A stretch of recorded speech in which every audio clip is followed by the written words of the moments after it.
One of the really exciting things that we got out of the course had to do with the session that we did on love languages. We hadn't even heard of the concept of love languages. We didn't know that they existed. We didn't really understand how each other wanted to receive love. I would do what worked for me, and Paul would love me in the way that it worked best for him.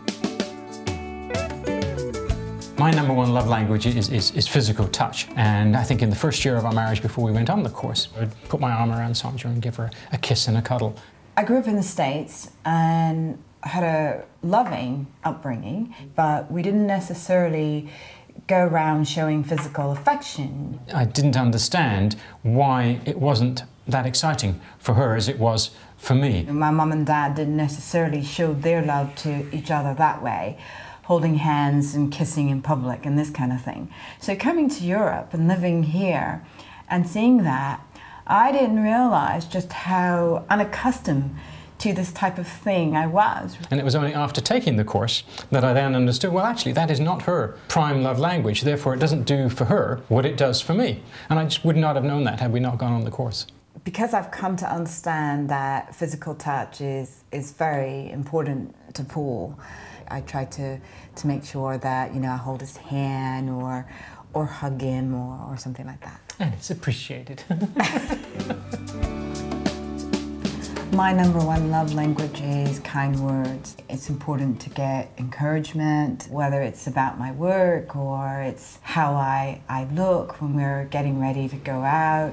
If I've made a nice meal, I need feedback and I need to hear him say that. I realised that kind words are something that's important to her, more important than they are to me. It took me a little while to understand this, and I wouldn't necessarily have understood that that's something that she needs before we took the course.